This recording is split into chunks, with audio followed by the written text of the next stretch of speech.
Talvez você não se lembre, mas na Copa do Mundo de 2014, que aconteceu aqui no Brasil, um paraplégico deu um chute simbólico em uma bola de futebol na abertura do evento. Juliano Pinto, que na época tinha 29 anos, usou um exoesqueleto, equipamento desenvolvido pela equipe de neurocientista brasileiro Miguel Nicoleles. A cena foi bem rápida, com a ajuda dos integrantes do projeto Andar de Novo, que auxiliaram Juliano a dar um passo com a perna direita e a movimentar a bola. Inicialmente, a equipe de cientistas havia divulgado que o voluntário caminharia alguns passos para dar o simbólico chute inaugural. Só que, como essa ação poderia prejudicar o gramado por causa do peso do equipamento, a ação foi feita fora do campo de jogo. Após o feito, Miguel agradeceu à equipe e destacou especialmente os 8 pacientes que se dedicaram intensamente para que tudo acontecesse. Ao todo, mais de 156 pesquisadores de vários países integraram um consórcio responsável pela investigação científica, liderados pelo brasileiro Miguel Nicoleles, que é professor da Universidade Duke, nos Estados Unidos, e do Instituto Internacional de Neurociências de Natal. O projeto do exoesqueleto usa um funcionamento chamado interface cérebro-máquina, que vem sendo estudado por Nicoleles desde 1999. Esse tipo de conexão prevê que a força do pensamento seja capaz de controlar de maneira direta um equipamento externo ao corpo humano. No projeto Andar de Novo, eles usaram uma touca especial para captar as atividades elétricas do cérebro por eletroencefalografia. Quando o voluntário se imagina caminhando por conta própria, os sinais produzidos por seu cérebro são coletados pela touca e enviados a um computador que fica nas costas da veste robótica. Mas, Ivan, o que toda essa história tem a ver com o macaco no metaverso? Bom, para chegar a esse resultado, o laboratório nos Estados Unidos, onde o estudo foi realizado, colocou macacos para controlarem braços virtuais, usando apenas a atividade dos seus cérebros, sem precisar mexer os membros reais. Os animais conseguiam fazer isso com uma única mão e até sentir a textura de objetos sem tocar neles. Porém, esta é a primeira vez que 2 macacos desempenharam atividades bimanuais, ou seja, que exigem o uso de ambas as mãos ao mesmo tempo. E tudo isso foi feito apenas com as descargas elétricas emitidas por suas mentes. Nos seres humanos, essa habilidade é necessária para abrir uma lata ou digitar um teclado de computador, por exemplo.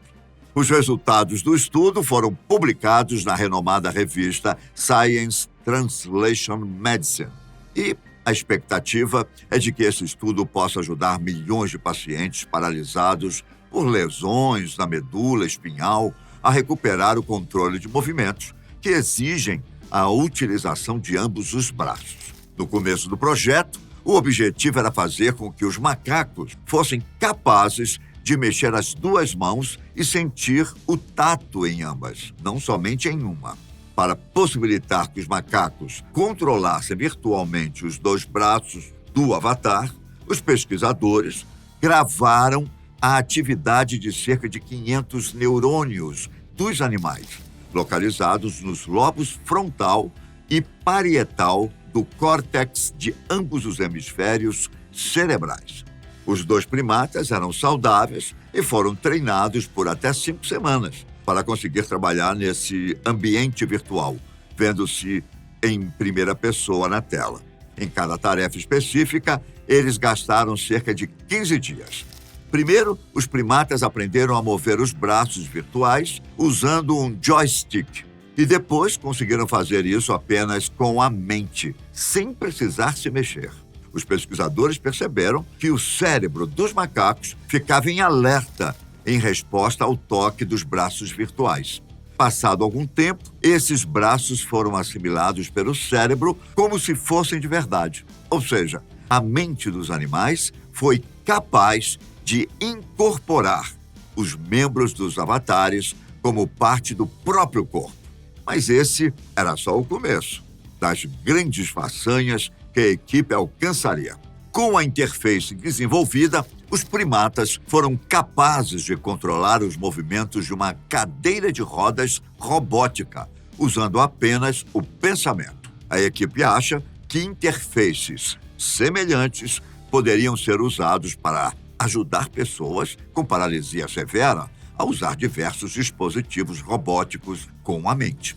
Depois de fazerem os macacos controlarem braços artificiais, também foi possível usar as leituras de implantes corticais para facilitar o movimento do corpo inteiro. Apesar de o estudo ter sido feito com foco nos movimentos de uma cadeira de rodas, as descobertas sugerem que dispositivos robóticos mais sofisticados podem ser controlados, sem necessidade de nenhum tipo de intervenção física. Quando a equipe implantou o dispositivo multicanal, sem fio de alto rendimento, no cérebro dos macacos, os pesquisadores constataram que os animais podem aprender a conduzir uma cadeira de rodas usando cerca de 300 neurônios. O dispositivo permitiu a eles imaginar a trajetória de momento a momento e navegar até um alvo usando conexão sem fio. Os animais foram treinados para seguir com as cadeiras de rodas até um prêmio, que era uma tigela com uvas.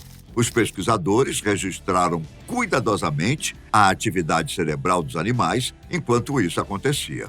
Depois, eles programaram um computador para traduzir os sinais cerebrais em comandos motores digitais, que controlavam os movimentos da cadeira de rodas. Ainda mais fascinante foi o fato de os macacos ficarem melhores no controle com o passar do tempo. Eles ficaram mais eficientes na navegação e a análise dos sinais cerebrais mostraram que os macacos contemplavam a distância até a tigela com uvas. Esse sinal, que não estava presente no começo do experimento, demonstrou a enorme flexibilidade do cérebro ao assimilar um dispositivo móvel completamente estranho. Ou seja, as análises mostraram que a cadeira de rodas começou a ser percebida pelo cérebro do macaco como uma extensão da representação do seu corpo, como se ela realmente fosse um membro. Essencialmente, a cadeira de rodas está se tornando parte do corpo do primata. Esse tipo de tecnologia é muito interessante, mas infelizmente ainda é muito limitado em termos do que é capaz de controlar. O fato é que o progresso desses estudos e dessas tecnologias pode mudar a vida de muita gente. A realidade virtual nos ajuda a viajar por lugares exóticos, até mesmo para mundos alienígenas.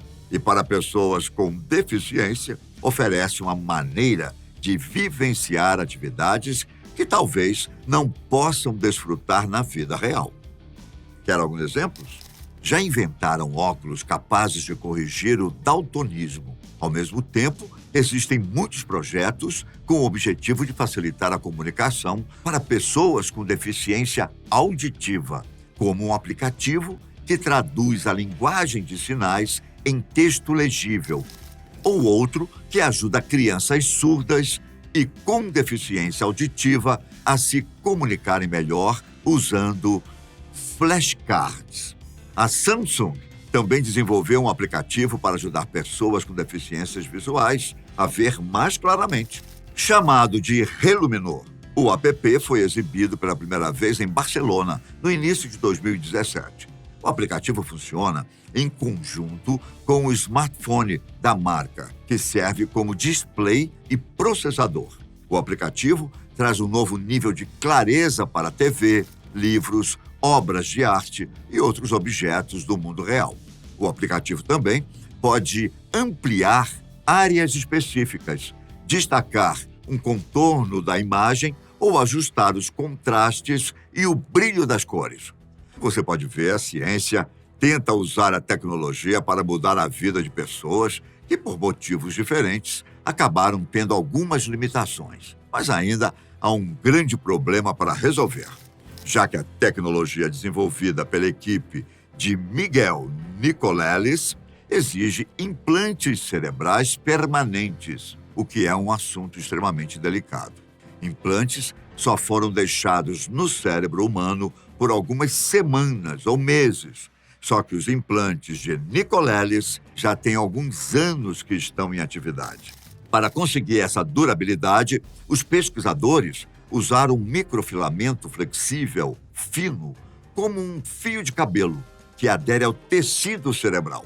Agora nos resta esperar os próximos testes para saber até onde essas tecnologias poderão levar as pessoas com deficiência. E você, acredita que a tecnologia tem o poder de mudar a vida das pessoas? Eu fico por aqui, mas nos vemos logo mais. Um grande abraço. Tchau!